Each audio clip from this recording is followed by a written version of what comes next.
నమస్తే, welcome to Abhinandana TV. నేను మీ ఆదిత్య. ముందుగా బులెటిన్ హెడ్లైన్స్ చూద్దాం. హెలికాప్టర్లోనూ మేడారం వెళ్ళొచ్చు. హైదరాబాద్ నుంచి టికెట్ ధర ఎంత అంటే హైదరాబాద్ వాసులకు అలర్ట్. ఇక 4 రోజులు బస్సు ప్రయాణాలు వాయిదా వేసుకోండి.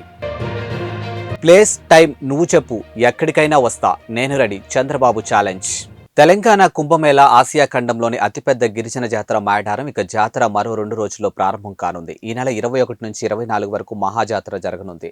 అందుకు సంబంధించినటువంటి ఏర్పాట్లను అధికారులు పూర్తి చేశారు. ఇక జాతర ప్రత్యేక బస్సులతో పాటు ట్రైన్లు కూడా ఏర్పాటు చేశారు. ఇక ప్రైవేటు వాహనాల్లోనూ చాలా మంది భక్తులు మేడారం వెళ్తూ ఉన్నారు. అయితే అన్ని దారులు మేడారం వైపే వెళ్తుండటంతో అక్కడ విపరీతంగా ట్రాఫిక్ రద్దీ ఉంది. ఇక బస్సులు, ట్రైన్లు కూడా ఇప్పటి నుంచే కిక్కిరిసిపోతూ ఉన్నాయి. ఈ నేపథ్యంలో మేడారం వెళ్లాలనుకునే భక్తులకు ఎలాంటి ప్రయాస లేకుండా ఈజీగా అమ్మవార్లను దర్శించుకోవచ్చు. కాకపోతే కొంచెం ఖర్చు అవుతుంది. ఇక హైదరాబాద్ హన్మకొండ నుంచి హెలికాప్టర్లో వెళ్లి మేడారం సమ్మక్క సారలమ్మను దర్శించుకునే వీలు కల్పిస్తూ ఉన్నారు. ఈ మేరకు హెలి టాక్సీ సంస్థ తెలంగాణ ప్రభుత్వం బెంగళూరుకు చెందినటువంటి తుంబి ఏవియేషన్ సహకారంతో హెలికాప్టర్ సేవలు అందించేందుకు సిద్ధమైంది. ఈ నెల 21 నుంచి 25 వరకు హెలికాప్టర్ సేవలు అందించనుంది. అలాగే అక్కడ 7 నిమిషాల పాటు ఆకాశం నుంచి జాతరను వీక్షించేందుకు జాయ్ రైడ్ ను కూడా హెలి టాక్సీ ఏర్పాటు చేసింది. ఇక టిక్కెట్ల వివరాలను ఆ సంస్థ వెల్లడించింది. ఇక హన్మకొండ మేడారం హన్మకొండ షటిల్ సర్వీసులు ఒక్కొక్కరికి 28,999 టికెట్ ధరగా నిర్ణయించారు. ఇక ఈ ప్రయాణంలో భక్తులు హనుమకొండ నుంచి బయలుదేరి మేడారం హెలికాప్టర్లో దిగొచ్చు. అక్కడ వీఐపీ దర్శనం అనంతరం తిరిగి హనుమకొండలో దింపుతారు. ఇక 20 నుంచి 30 నిమిషాలు హనుమకొండ నుంచి మేడారానికి తీసుకెళ్లే విధంగా అధికారులు ఏర్పాట్లు చేశారు. అలాగే మేడారం ఏరియల్ వ్యూ నిమిషాలతో పాటు గాలిలో తిప్పేందుకు ఒక్కొక్కరికి 4,300 తీసుకుంటారు. హైదరాబాద్ నగరంలో బస్సుల్లో ప్రయాణించే వారికి అలర్ట్. ఈ నెల 21 నుంచి 24 వరకు సిటీ బస్సులో ప్రయాణించేవారు తమ ప్రయాణాలను వాయిదా వేసుకోవటమో, ప్రత్యామ్నాయ మార్గాలు చూసుకోవటమో చేయాల్సిన పరిస్థితి ఉంది. ఎందుకంటే మేడారం జాతర సందర్భంగా బస్సులు అక్కడికి వెళ్తుండటంతో నగరంలో బస్సుల సంఖ్య తగ్గనుంది. ఇక గ్రేటర్ హైదరాబాద్ జోన్ పరిధిలో తిరిగి 2,850 సిటీ బస్సులు దాదాపు 2,000 వరకు మేడారం జాతరకు వెళ్లనున్నాయి. ఇప్పటికే కొన్ని బస్సులు ఆర్టీసీ అధికారులు జాతరకు కేటాయించారు. ఈ నెల 21 నుంచి పూర్తి స్థాయిలో బస్సులు మేడారానికి వెళ్లనున్నాయి. ఇందులో 250 బస్సులు నగరం నుంచి బయలుదేరుతుండగా మిగతా బస్సులు తెలంగాణలోని వివిధ ప్రాంతాలకు తరలిపోతూ ఉన్నాయి. ఇక ఆయా రోజుల్లో పనులు పెట్టుకుని ఆటోలు, క్యాబ్లు దోపిడీకి గురికాకుండా ఉంటారనే ఉద్దేశంతో హెచ్చరిస్తున్నట్లు అధికారులు వెల్లడించారు. ఏపీ ముఖ్యమంత్రి వైఎస్ జగన్ కు టీడీపీ అధినేత చంద్రబాబు ఓపెన్ ఛాలెంజ్ విసిరారు. ఇక జగన్ మీడియాను పెట్టి చర్చకు సిద్ధమా అంటూ చంద్రబాబు ట్వీట్ చేశారు.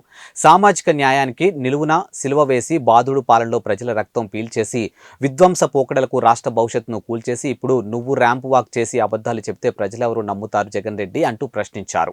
నీకు నీ ప్రభుత్వానికి కౌంట్ డౌన్ ప్రారంభమైంది. ఇంకా 50 రోజులు. రెక్కలు ఊడిపోయిన ఫ్యాన్ ని విసిరిపారేయడానికి జనం సిద్ధంగా ఉన్నారు అంటూ మండిపడ్డారు. వరమిచ్చిన శివుణ్ణే బూడిద చేయాలనుకున్న భస్మాసురుడి గతే జగన్ కు పడుతుందని అన్నారు. ఇక బూటకపు ప్రసంగాలు కాదు, అభివృద్ధి పాలన ఎవరిదో, విధ్వంసం ఎవరిదో జనం ముందు చర్చిద్దాం. దమ్ముంటే తనతో బహిరంగ చర్చకు రావాలని సవాల్ విసిరారు. ప్లేస్ టైం నువ్వు చెప్పు, ఎక్కడికైనా వస్తే ఇక దేని మీదైనా చర్చిస్తే నువ్వు సిద్ధమా జగన్ రెడ్డి అని ప్రశ్నించారు. ఛత్రపతి శివాజీ మహారాజ్ జయంతిని పురస్కరించుకుని హిందూ వాహిని జిల్లా శాఖ ఆధ్వర్యంలో కరీంనగర్ బస్టాండ్ వెనుకల ఉన్నటువంటి పద్మానగర్ వరకు మోటార్ బైక్ ర్యాలీ నిర్వహించినట్లు హిందూ వాహిని కరీంనగర్ సంయోజక్ ప్రముఖ న్యాయవాది బెజ్జంకి శ్రీకాంత్ వెల్లడించారు. ఇక ఛత్రపతి శివాజీ మహారాజ్ జయంతిని పురస్కరించుకుని ప్రతి ఏటా శాంతియుతంగా తాము బైక్ ర్యాలీ నిర్వహిస్తున్నామని, దేశంలో ఉన్నటువంటి యువత అందరికీ ఆదర్శప్రాయుడని, దేశం పట్ల, ధర్మం పట్ల నిబద్ధత ఉండడంతో స్ఫూర్తి ప్రదాత అని పేర్కొన్నారు. ఈ కార్యక్రమం సాయంత్రం 5:30 బస్టాండ్ వెనుక నుండి ప్రారంభమై మంచిర్యాల్ చౌరస్తా, టవర్ సర్కిల్, కమాన్, గీతా భవన్ సర్కిల్ నుండి పద్మానగర్లోని శివాజీ విగ్రహం దగ్గరకు ముగుస్తుందని పేర్కొన్నారు.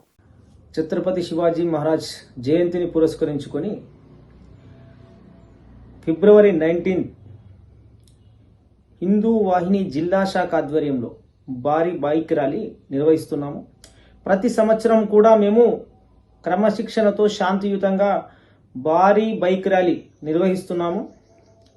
ఛత్రపతి శివాజీ మహారాజ్ భారతదేశంలో ఉన్నటువంటి ప్రతి ఒక్కరికి కూడా దేశం పట్ల, ధర్మం పట్ల నిబద్ధతో ఉండాల్సినటువంటి విషయంలో స్ఫూర్తి ప్రదాత. ఛత్రపతి శివాజీ మహారాజ్ యొక్క జయంతిని పురస్కరించుకొని నిర్వహించే బైక్ ర్యాలీలో కరీంనగర్ పట్టణంలో ఉన్నటువంటి యువకులందరూ పాల్గొని ఈ కార్యక్రమాన్ని విజయవంతం చేయాల్సిందిగా కోరుతున్నాము. ఈ కార్యక్రమము ఫిబ్రవరి 19 సాయంత్రం 5:30 గంటల ప్రాంతంలో కరీంనగర్లోని బస్టాండ్ వెనుక ప్రాంతం నుండి ప్రారంభమై మంచిర్యాల చౌరస్తా, టవర్ సర్కిల్, కమాన్, గీతాభవన్ చౌరస్తా అటు మీదుగా పద్మనగర్లో ఉన్నటువంటి శివాజీ మహారాజ్ యొక్క విగ్రహం వద్ద ముగుస్తుంది. దేశాన్ని తాకట్టు పెడుతున్నటువంటి మోడీ ప్రభుత్వాన్ని ఓడించడానికి ఏఐటీసీ రాష్ట్ర కార్యదర్శి పడాల రమణ ఇక శ్రీకాకుళం జిల్లా ఎన్నికల్లో ఇచ్చినటువంటి హామీలు అమలు చేయకుండా ప్రజలను మోసం చేస్తూ అంబానీ ఆదానికి దేశాన్ని తాకట్టు పెడుతున్నటువంటి మోడీ ప్రభుత్వాన్ని ఓడించాలని ఏఐటీసీ రాష్ట్ర కార్యదర్శి పడాల రమణ కోరారు. ఇక కేంద్ర కార్మిక సంఘాల సంయుక్త కిసాన్ మోర్చా పిలుపుతో భాగంగా దేశవ్యాప్తంగా సమ్మె సందర్భంగా శ్రీకాకుళం మున్సిపల్ కార్యాలయం వద్ద జరిగిన కార్యక్రమంలో ఆయన ముఖ్య అతిథిగా పాల్గొని మాట్లాడారు. ఇక 100 రోజులు ధరలు తగ్గిస్తామని, ఏడాదికి 2 కోట్ల ఉద్యోగాలు కల్పిస్తామని, రైతుల ఆదాయం రెట్టింపు చేస్తామని, ప్రతి పేదవాని అకౌంట్లో 15 లక్షలు డిపాజిట్ చేస్తామని 2014 ఎన్నికల్లో హామీ ఇచ్చి అధికారంలోకి వచ్చినటువంటి మోడీ విస్మరించారని ఆవేదన వ్యక్తం చేశారు. ఇక ప్రభుత్వ రంగ సంస్థలు, పరిశ్రమలు, ఆస్తులు కార్పొరేట్ శక్తులు కారు ఇక చౌకగా అమ్ముతూ అంబానీ ఆదానికి దారాదత్తం చేస్తున్నారని ధ్వజమెత్తారు. ఇక పోరాడి సాధించుకున్నటువంటి 44 కార్మిక చట్టాలను 4 లేబర్ కోడ్స్గా మార్చి కార్మిక హక్కులను హరిస్తున్నారని అన్నారు. ఇక భూమి నుండి రైతులను దూరం చేయడానికి మోడీ తెచ్చినటువంటి 3 నల్ల చట్టాలను రైతులు, కార్మికులు 13 నెలల్లో ఢిల్లీ పోరాడి మోడీ తలలు వంచారని తెలిపారు. ఏఐటీసీ రాష్ట్ర కార్యదర్శి ఇవాళ దేశవ్యాప్తంగా కేంద్ర కార్మిక సంఘాలు, రైతు సంఘాలు, కిసాన్ మోర్చా పేరుతో ఉన్నటువంటి రైతు సంఘాలు సమైక్యంగా వివిధ ఉద్యోగ ఫెడరేషన్లు కల్పించేటువంటి పిలుపులో భాగంగా శ్రీకాకుళం జిల్లాలో కూడా ఇవాళ ఏఐటీసీ ఆధ్వర్యంలో ప్రదర్శన నిర్వహించడం జరిగింది. ఈ యొక్క సభ్యులు మున్సిపల్లు, అవాలీసు, అలాగే డ్రైవర్లు, ఇతర కార్మికులు కూడా పాల్గొనడం జరుగుతుంది. ఈరోజు ఈ సమ్మె సందర్భంగా నరేంద్ర మోడీ ప్రభుత్వానికి వ్యతిరేకంగా జరిగే ఇది దేశవ్యాప్తంగా 9వ సమ్మె. నరేంద్ర మోడీ మొదటి అధికారంలోకి వచ్చిన దగ్గర నుంచి ఈ రోజు వరకు 9 సార్లు దేశవ్యాప్తంగా సమ్మెలు జరిగాయి. అనేక సమ్మెల్లో కార్మిక వర్గం తమ హక్కుల కోసం అరికోస పెడుతూ సమ్మెలో పాల్గొని జయప్రదం చేస్తూ ఉన్న ఈ ప్రధానమంత్రి గారికి దేశవ్యాప్తి కూడా భయం లేకుండా, బెంకు లేకుండా వాళ్ళ పరిపాలన సాగిస్తూ ఉన్నాడు. ప్రధానమంత్రి నేను ఆడిందే ఆట, పాడిందే పాట సాగుతుందనేటువంటి విధంగా ఇవాళ నరేంద్ర మోడీ ఉన్నాడు. కేవలం పరిపాలన చేయమని పాలన అధికారం ఇస్తే ఈ దేశ పరిశ్రమలు అమ్మడమే పని అని చెప్పి ఇవాళ ప్రధానమంత్రి గారు అమ్మకాన్ని పరిపెట్టుకున్నాడు. ఈ దేశాన్ని ఇద్దరు మాత్రం పరిపాలిస్తూ ఉన్నారు. మిగతా పార్లమెంట్ సభ్యులందరూ కూడా నామకే వాస్ ఒక్క నరేంద్ర మోడీ, అమిత్ షా పరిపాలన చేస్తూ ఉంటే 2-3 వ్యక్తులు అంబానీ, అదానీ, వేదాంత వంటి వారు ఈ దేశాన్ని కొల్లగొడుతూ కొనుక్కుంటున్నారు. అందులో భాగంగానే ఇండియన్ రైల్వే పేరు మారిపోయి ఇవాళ అదానీ రైల్వే అయింది. ఇవాళ విశాఖపట్నంలో గంగవరం పోర్టుకి అదానీ పోర్ట్ అని పేరు పెట్టారు. రేపు అదానీ ఎయిర్పోర్ట్ అని పెడతారు. ఇవాళ దేశం అంతా కూడా 2-3 పెట్టుబడుల చేతుల్లో పోయేటువంటి ప్రమాదం ఉంది. ఇటువంటి ప్రభుత్వ రంగ సంస్థలు ప్రైవేటీకరణ చేయకుండా ఉండాలని, ప్రభుత్వ రంగ సంస్థలు కొనసాగించాలని ఇవాళ ఏఐటీసీగా దేశవ్యాప్తంగా సార్వత్రిక సభ్యులు సిద్ధమయ్యాం. అది మరో పక్క దేశ స్వతంత్రానికి ముందుగానే భారత కార్మిక వర్గం పోరాడి సాధించుకున్నటువంటి అనేక చట్టాలని ఇవాళ నరేంద్ర మోడీ ప్రభుత్వం 4 కోట్లుగా మార్చి ఇవాళ కార్మిక వర్గాన్ని బలిపేట ఎక్కించేటువంటి పద్ధతులు వ్యవహరిస్తూ ఉంది. ఇవాళ సమ్మె చేసే హక్కు కానీ, పోరాడే హక్కు కానీ, సంఘం పెట్టుకునే హక్కు కానీ, పిఎఫ్, ఈఎస్ఐ కనీస వసతులు కూడా కోల్పోయేటువంటి ప్రమాదం ఇవాళ కార్మిక వర్గానికి వచ్చేటువంటి పరిస్థితి ఉంది. ఈ పరిస్థితుల్లో సాగుతున్నటువంటి సమ్మె ఇవాళ కనువిప్పు కలగాలి రాబోయే కాలంలో పాలకుల కేంద్రం కూడా అని చెప్పి తెలియజేస్తూ ఉన్నాం. ఇవాళ రాష్ట్రంలో ముఖ్యమంత్రి గారు కూడా నరేంద్ర మోడీ గారు ఇడిసిన చెప్పులు వేసుకుని తిరుగుతున్న పరిస్థితి కనబడుతూ ఉంది. నరేంద్ర మోడీ అడుగుజాడల్లో నడిచేటువంటి జగన్మోహన్ రెడ్డి చెప్తున్నాం, ఈ రాష్ట్రంలో ఉన్నటువంటి కార్మికులకి సంక్షేమ చట్టాలని విధంగా గత సమ్మె కాలంలో ఆశా అంగన్వాడీలకు కానీ లేదా ఇతర రంగాల కార్మికులు కానీ స్కీమ్ కానీ ఏదైతే హామీలు ఇచ్చాడో మున్సిపల్ కార్మికులు కూడా సమ్మె కాలంలో హామీలు ఇచ్చాడు. హామీలన్నీ కూడా అమలుచి ముఖ్యమంత్రి జగన్మోహన్ రెడ్డి తెలియజేస్తారు. రేపు రోజుల్లో సరైన గుణపాఠం తప్పదని జగన్మోహన్ రెడ్డికి హెచ్చరిస్తా ఉన్నాం.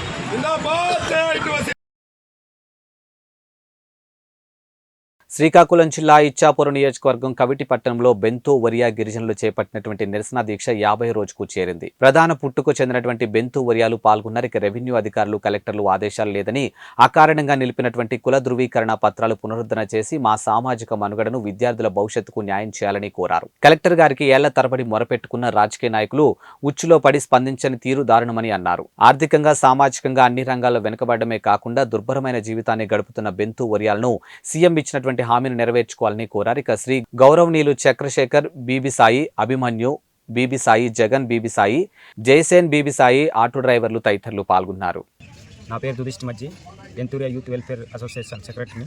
సార్, ఈరోజు ఇక్కడ రిలే నిరాశ మొదలుపెట్టి 45వ రోజు నడుస్తుంది. ఇందుకు కారణం ఏంటంటే మాకు 2 శతాబ్దాలు 3 శతాబ్దాల నుంచి బెంతూరియా అని మేము ట్రైబల్ వెల్ఫేర్ అసోసియేషన్లో కోలా నెంబర్ 70లో ఉన్న ఆధారంగా మాకు ఉంది. అయినప్పటికీ కూడా 20 సంవత్సరాల నుంచి మాకు బెంతూరియా నిలిపివేసి ఉన్నారు. అందుకు కూడా మేము లాస్ట్ 5 సంవత్సరాల ముందు జగన్ గారు పాదయాత్రలో మా సమస్య చెప్పుకున్నాము. అనంతరం సీఎం అయిన తర్వాత మాకు 100వ రోజు పలాసలో నేను విన్నాను, బెంతూరియా సమస్య నా వల్ల తీరుస్తాను అని మాటిచ్చారు. అతని మాట మీద మా పెద్దలు, యువత అందరూ కూడా ఇక్కడ లోకల్ నాయకులతో మేము ఎన్నోసార్లు చర్చించినా కూడా మాకు సీఎంతో కల్పించలేదు. అనంతరం లాస్ట్కి ఇప్పుడు పలాస వచ్చినప్పుడు కూడా మాకు మా సమస్య విని మా సమస్య ప్రస్తావిస్తారని అనుకున్నాము. కానీ అక్కడ మా సమస్య ఇంకా పెండింగ్లోనే ఉందని చెప్పి వెళ్ళిపోయారు. ఆ సభలో కూడా మా ప్రస్తావన కూడా లేదు.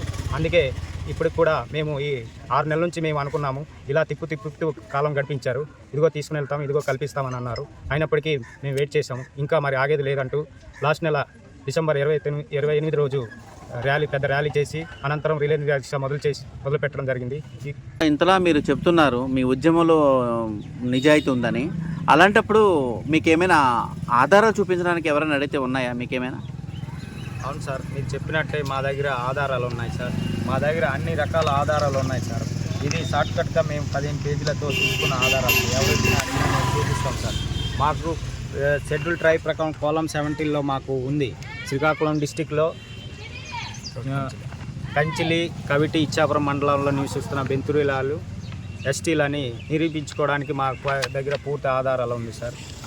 ఇలా ఇన్ని ఆధారాలు ఉన్నప్పటికి కూడా మా పైన కమిషన్లు వేస్తూ ఆ కమిషన్లో ఒకటి తర్వాత ఒకటి వేస్తే కాలమే వృధా చేస్తున్నారు. కానీ ఆ వేసిన కమిషన్లు కూడా రిపోర్టు బహిర్గతం చేయట్లేదు. మాకున్న ఆధారాలతో మేము ఎస్టీలని ప్రూవ్ అయినప్పుడు కూడా అవి బహిర్గతం చేయట్లేదు. ఇది ఎన్ని రోజులు ఈ సమస్యపై ఈ రాజకీయ నాయకులు, రెవెన్యూ అధికారులు మాపై ఉండి వైఖరితో మా సమస్యని అణచిదొక్కి మా కులాన్నే పూర్తిగా లేకుండా చేయాలని రాజకీయం చేస్తున్నారు. దానికే మా రిలే నిరాదీక్ష చేయడం జరిగింది. ఇంతటితో ఇది రిలే నిరాదీక్ష అనుకుంటారు. ఇవి ఇప్పటి వరకు మేము సాధ్యంగా చేసాము. ఇంకా ముందుకి ఉద్రిక్తం కూడా చేయొచ్చు. దీనికి బాధ్యులు మేము ఏ నష్టపరిహారం చేసినా దానికి బాధ్యులు మీరే అవుతారు. ఎందుకంటే మా సమస్య ఇంతవరకు క్లియర్ కానప్పుడు మేము దేనికైనా రెడీ అని మా యువత పెద్దలు ముందుకు వచ్చి ఇంకా ఉద్రిక్తం చేస్తామని మా వరకు వచ్చి సలహా సూచనలు ఇచ్చి ఇప్పటికి అయినప్పుడు కూడా మేము రిలే నిరాదీక్ష శాంతియుతంగా చేస్తున్నాం. దీనికి ఎటువంటి బాధ్యులైనా మీరే దానికి సాక్ష్యం అని చెప్తున్నాం.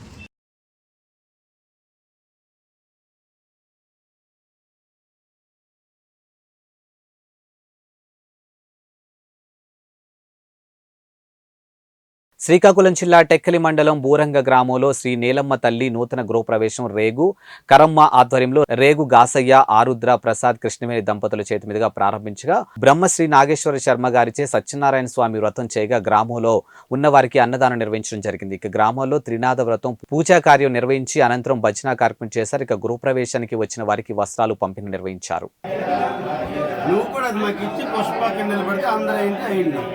పసుపు గేడ వదిలేసి నువ్వు వెళ్ళిపో, నిలబెడితే అప్పుడు అందరూ వచ్చింది.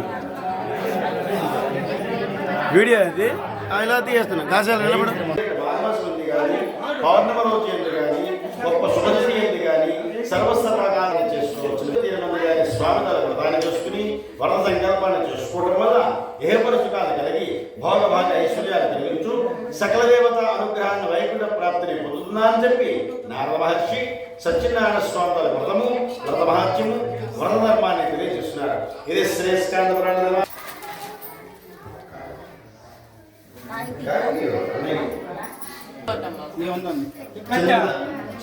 విచిత్రంగా ఉన్నాడు. భార్య కుమార్తె ఇద్దరు కూడా సత్యనారాయణ స్వామి నీ వ్రతం చేస్తామని ఎప్పుడైతే స్వామి వ్రతం చేస్తామని చెప్పి సంకల్పం చేస్తున్నారో వెంటనే మంగళప్రదంగా ఉండేటువంటి రాక్షులు మహారాజుగా మహావిష్ణువు ఎదుర్కొన్నాడు. రాజా నీ జలసాల్లో ఉండేట వాడు వ్యాపారం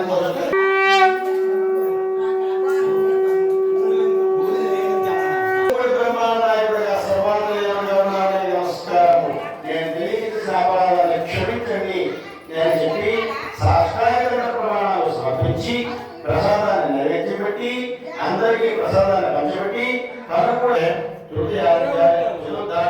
సమాప్త.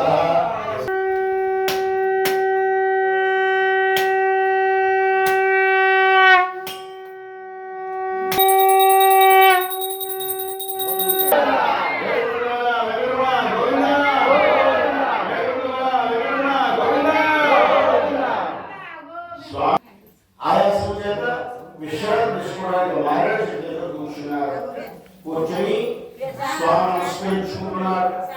ఇలా భారతీయ వాయిద్యాలు కల్పించుకుంటున్నారు. ఈ మహారాజు ఒక్కసారి చెప్పండి. సత్యం జ్ఞానం దేవం మహేశ్వరం శ్రీ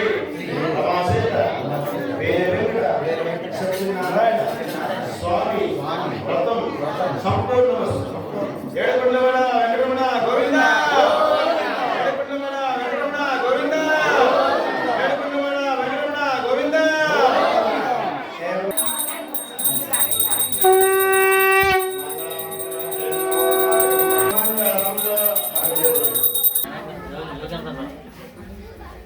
తిరువూరు రాజుపేట గల ఉయ్యూరు శంకర్రావు కాంప్లెక్స్ లో ఏర్పాటు చేసినటువంటి నియోజకవర్గం జనసేన పార్టీ కార్యాలయాన్ని ప్రారంభించిన ఉమ్మడి కృష్ణా జిల్లా అధ్యక్షులు బండ్రెడ్డి రామకృష్ణ, ఉపాధ్యక్షులు బొలియశెట్టి శ్రీకాంతులు, చింతల లక్ష్మి, శివరామకృష్ణ 2014 ఎన్నికల్లో ప్రజారాజ్యం తరపున 18,000 సాధించి తిరువూరు నియోజకవర్గం పరిధిలో జనసేనకు బలమైన ఓటు బ్యాంకు ఉందని, ఈసారి పొత్తులో తిరువూరు జనసేన టీడీపీ పొత్తులో జనసేనకు ఇవ్వాలని డిమాండ్ చేశారు. ఇక రామకృష్ణ మాట్లాడుతూ పవన్ కళ్యాణ్ మీద సెక్షన్ 499 క్రిమినల్ కేసు పెట్టడం విడ్డూరమని, వాలంటీర్లు సేకరించినటువంటి డేటా ద్వారా ఇప్పటి వరకు 37,000 మంది అమ్మాయిలు మిస్సింగ్ అయ్యారని పవన్ కళ్యాణ్ చెప్పారు. ఇక సత్యాలు చెబితే జీర్ణించుకోలేని ప్రభుత్వం వాలంటీర్ల ద్వారా కేసు పెట్టడం విడ్డూరంగా ఉందని రామకృష్ణ అన్నారు. ఇక ప్రజల నుంచి సేకరించినటువంటి డేటాను ప్రభుత్వం ఆధీనంలో కాకుండా ప్రైవేట్ ఏజెన్సీలో ఉంచడం ఎంతవరకు సమంజసమని ప్రశ్నించారు. ఇక పవన్ కళ్యాణ్ పై క్రిమినల్ కేసు పెట్టిస్తారా? ఈ కేసును పవన్ కళ్యాణ్ ఎదుర్కొనేందుకు సిద్ధంగా ఉన్నారని, మాకు ప్రతిష్టమైన లీగల్ సెల్లు ఉందని, వైసీపీ చేసినటువంటి తప్పులను కోర్టులకు తెలియజేస్తామని రామకృష్ణ పేర్కొన్నారు. ఇక రానున్న 60 రోజుల్లో జనసేన టీడీపీ ప్రభుత్వం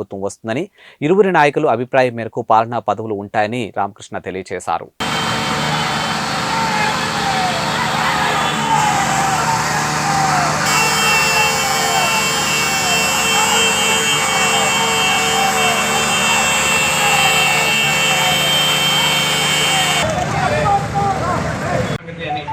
పవన్ కళ్యాణ్ గారి మీద సెక్షన్ 499 అనేటువంటి క్రిమినల్ కేసును పెట్టారు. మరి అర్థం కానిది ఏంటంటే, మర్డర్లు చేశారా, మానభంగాలు చేశారా? మనం చూసినట్లయితే ఒక దళిత యువకుడిని మర్డర్ చేసి జైలు నుంచి కాలర్ ఎగరేసుకుంటూ వెళ్ళినటువంటి ఒక ఎమ్మెల్సీని చూసాం. ప్రజల కోసం పోరాటాలు చేస్తున్నటువంటి పవన్ కళ్యాణ్ గారి మీద 499 సెక్షన్ పెట్టారు. వాలంటీర్లని ఇబ్బంది పెడతారని పవన్ కళ్యాణ్ గారు ఏం చెప్పారు? కొంతమంది వాలంటీర్లు నిర్లక్ష్యం వల్ల డేటా చోరీ అవుతుంది, డేటా నా హక్కు, నా డేటా నా హక్కు అని చెప్పి పవన్ కళ్యాణ్ గారు పదే చెప్పారు.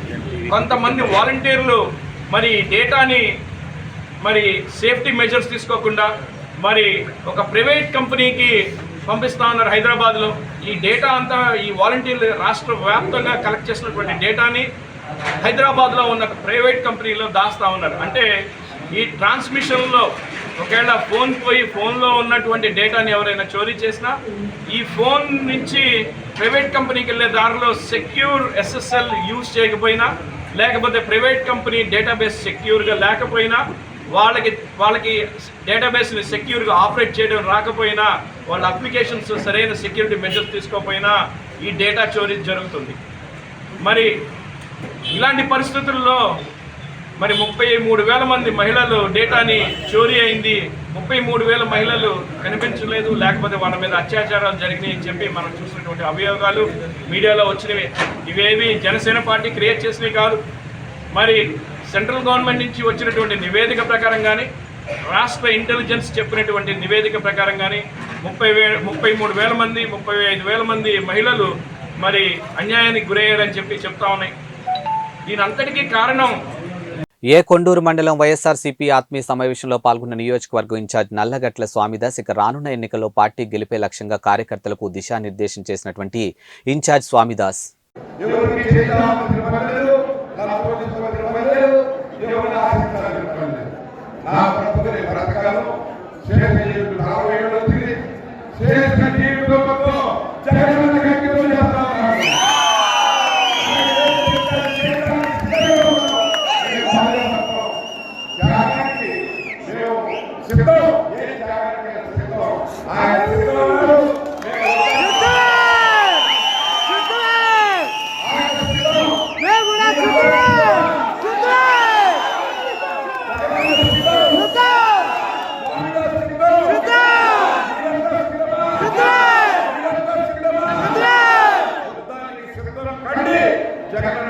ఇచ్చారు.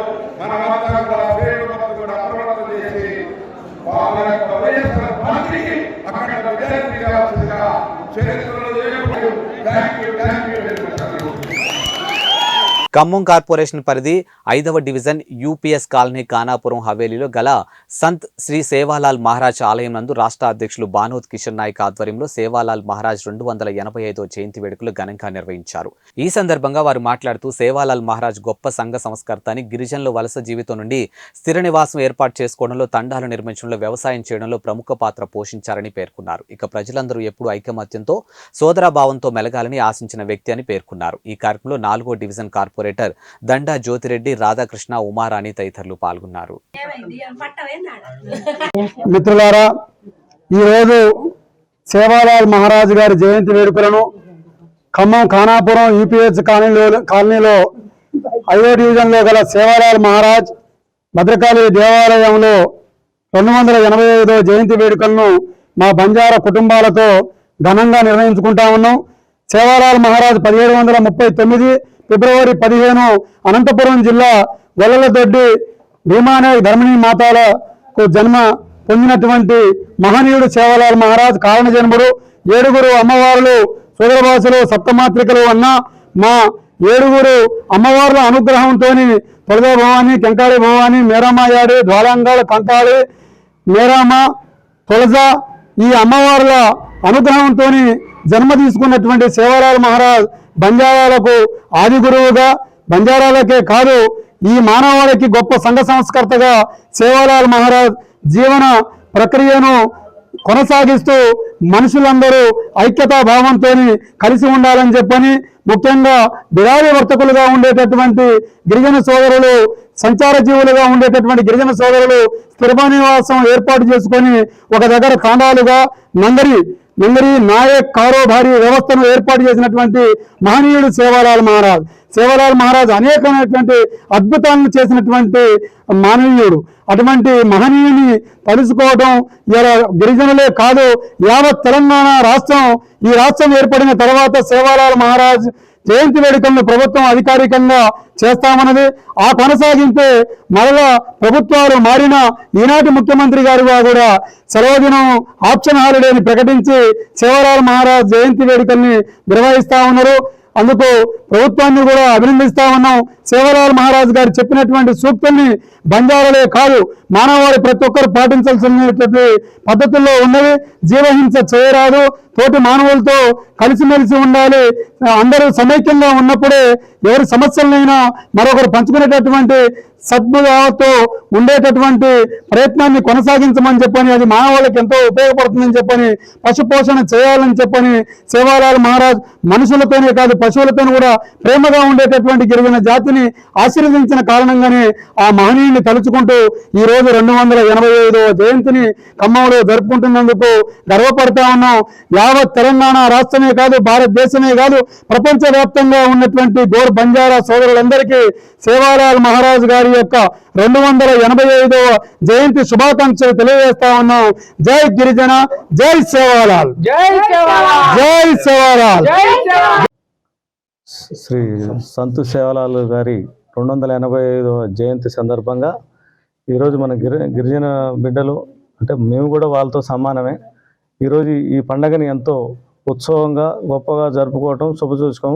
ఈ సందర్భంగా మా గిరిజన సోదరిమణులకు, మరి నా తమ్ముళ్ళకు, నా అన్నలకు, నా అక్కలకు, నా చెల్లెలకు అందరికీ సేవలో శుభాకాంక్షలు. ఖమ్మం జిల్లా అఖిల భారత యాదవ్ మహాసభ కార్యాలయంలో అనిల్ కుమార్ యాదవ్ కు రాజ్యసభ టికెట్ ఇచ్చినందుకు కాంగ్రెస్ పార్టీకి, ప్రభుత్వానికి కృతజ్ఞతాపూర్వక సమావేశం ఏర్పాటు చేయడం జరిగింది.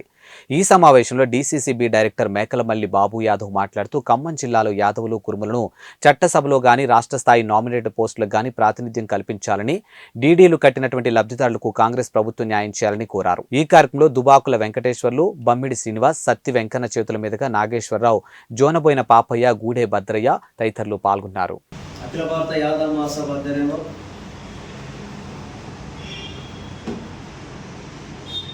అనిల్ కుమార్ యాదవ్ గారికి రాజ్యసభ సీట్ ఇచ్చిన సందర్భంగా కాంగ్రెస్ ప్రభుత్వానికి, ముఖ్యమంత్రి రేవంత్ రెడ్డి గారికి అఖిల భారత యాదవ్ మహాసభ ఖమ్మం జిల్లా తరఫున ప్రత్యేకంగా కృతజ్ఞతలు తెలియజేస్తూ ఉన్నాం. మరి యాదవాలని గుర్తించి మరి ఈరోజు అనిల్ కుమార్ యాదవ్ గారికి మరి రాజ్యసభ సీటు ఇవ్వటం, మరి అదేవిధంగా మరి ఈరోజు తెలంగాణ రాష్ట్రంలో చూసుకుంటే మరి ఒక్కళ్ళు కూడా ఎమ్మెల్యే లేరు యాదవులు. మరి గత ప్రభుత్వాలలో ఉండే మరి ఇప్పుడు ఉన్నటువంటి కాంగ్రెస్ ప్రభుత్వం మరి యాదవులకు మరి ఎమ్మెల్సీలుగా మరి ఎంపీగా మరి అదేవిధంగా కార్పొరేషన్ చైర్మన్లుగా మరి మార్కెట్ చైర్మన్లుగా నామినేటెడ్ పోస్టులు ఇవ్వాలని చెప్పి ఖమ్మం జిల్లా అఖిల భారత యాదవ మహాసభ తరఫున మరి ముఖ్యమంత్రి రేవంత్ రెడ్డి గారిని కాంగ్రెస్ ప్రభుత్వాన్ని మరి కోరుతా ఉన్నాం. మరి గత ప్రభుత్వం కుర్మ యాదవుల్ని మరి మురళిస్తా అని చెప్పేసి లక్షాధికారులు చేస్తా అని చెప్పి మోసం చేశారు. మరి తక్షణమే వాళ్ళు ఇప్పుడు కాకు నివేదికలో కూడా మరి వాళ్ళ తప్పులన్నీ కూడా తేలినాయి. రేపు వాళ్ళని శిక్షించాలని ఇంకా ఎంక్వైరీ చేసి దానికి సంబంధించినటువంటి మరి అధికారుల మీద చర్యలు తీసుకోవాలని చెప్పి మరి అదేవిధంగా ఇప్పుడున్నటువంటి ప్రభుత్వం కాంగ్రెస్ ప్రభుత్వం మరి యాదవులకు డీడీలు తీసిన వారికి మరి వాళ్ళకి నగదు బదిలీ చేయాలని చెప్పేసి మరి ముఖ్యమంత్రి గారికి మరి అదేవిధంగా ఈ జిల్లా మంత్రులు అయినటువంటి మరి ఈ సందర్భంగా మేము వినతి పత్రాలు ఇచ్చి తెలియజేయడం జరుగుతూ ఉంది. మరి చాలామంది తెలంగాణ రాష్ట్రంలో పేదవాళ్ళు అప్పులు తెచ్చుకొని మరి తినేటువంటి ధాన్యం అమ్ముకొని మరి 43,750 రూపాయల డీడీలు తీస్తే 1,75,000 గొర్రెలు ఇస్తా అని చెప్పి గత ప్రభుత్వం మోసం చేసింది. గొర్రెలు ఇవ్వకపోయినా మాకు నగదు బదిలీ చేసి కుర్మ యాదవ్ని ఆదుకోవాలని చెప్పేసి ఈ సందర్భంగా మరి తెలియజేసుకుంటూ మరి ఇంకా యాదవులు ఈ తెలంగాణ రాష్ట్రంలో మరి చూసుకుంటే మరి గత ప్రభుత్వం నిండు చట్టసభల్లో 50 లక్షల మంది యాదవులు ఉన్నారని చెప్పారు. ఈ జిల్లాలో కూడా 3 లక్షల మంది యాదవులు ఉన్నారు. మరి యాదవులను గుర్తించి మరి ఏదైనా ప్రభుత్వ పరంగా మరి ఎమ్మెల్సీ కానీ మరి ఎంపీ ఇప్పుడు ఎంపీ రాబోతా ఉన్నాయి. మరి ఎంపీ అయినా యాదవులకి ఇవ్వాలి. మరి అదేవిధంగా నామినేటెడ్ పోస్టులలో ఇవ్వాలి. కార్పొరేషన్ చైర్మన్లలో కూడా కల్పించాలని చెప్పేసి ప్రభుత్వాన్ని ఖమ్మం జిల్లా అఖిల భారత యాదవ మహాసభ తరఫున కోరుతా ఉన్నాం. ఈ యొక్క సభకు విచ్చేసినటువంటి దుబాకల వెంకటేశ్వర గారికి, బొమ్మిడి శ్రీనివాస గారికి, పాపయ్య గారికి, నరసింహరావు గారికి, మాజీ కార్పొరేటరు చేతుల నాగేశ్వరరావు గారికి, నరేష్ గారికి, మరి ఇక్కడికి ఇచ్చేసినటువంటి పెద్దలందరూ కూడా ఖమ్మం జిల్లా గొర్రెల పెంపకందారుల తరఫున అఖిల భారత యాదవ మహాసభ తరఫున హృదయపూర్వక నమస్కారాలు. జై హింద్, జై తెలంగాణ, జై యాదవ్. ఎచ్చెర్ల నియోజకవర్గం రణస్థలం మండలం కొచ్చెర్ల పంచాయతీలో జనసేన పార్టీ నుండి 30 కుటుంబాలు వైఎస్ఆర్ కాంగ్రెస్ పార్టీలోకి ఎచ్చెర్ల ఎమ్మెల్యే గొర్రెల కిరణ్ కుమార్ సమక్షంలో చేరారికి ఈ సందర్భంగా ఎమ్మెల్యే కిరణ్ కుమార్ మాట్లాడుతూ నియోజకవర్గంలోని గ్రామ స్థాయిలో పార్టీ బలంగా ఉందని, జగనన్న సంక్షేమ పథకాలే వైఎస్ఆర్సీపీకి బలమని, రానున్న ఎన్నికల్లో విజయం సాధించిన మరలా ప్రభుత్వాన్ని ఏర్పాటు చేసుకోగలమని తెలిపారు. ఇక పార్టీలో చేరిన వారిలో వైస్ సర్పంచ్ పట్నాన శ్రీనివాసరెడ్డి, విద్యా కమిటీ చైర్మన్ పట్నాన చిన్నమ్ముడు, బస్వ గురుమూర్తిరెడ్డి తదితరులు పాల్గొన్నారు. పార్టీలో చేరిన వారిలో వైస్ సర్పంచ్ పట్నాన శ్రీనివాసరెడ్డి, విద్యా కమిటీ చైర్మన్ పట్నాన చిన్నమ్ముడు, బస్వ గురుమూర్తిరెడ్డి, బస్వ రమణారెడ్డి, పట్నాన పోలమ్మ, బస్వలక్ష్మి, బస్వలక్ష్మి, బస్వ రామిరెడ్డి పార్టీలో చేరారు. ఇక కార్యక్రమంలో Etcherla market committee vice chairman Basva Durgubabu, Ranasthalam మండల GCS incharge Chilla Venkata Reddy, MPP ప్రతినిధి మైలంపల్లి కామరాజు, చుక్కా వెంకటరామరెడ్డి తదితరులు పాల్గొన్నారు.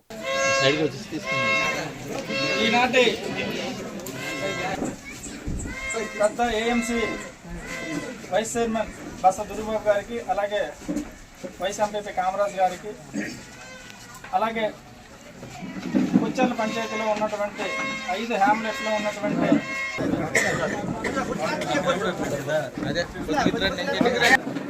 అప్పర వెనకరా కొంచెం వెనక సెల్ వీడిది అవునండి.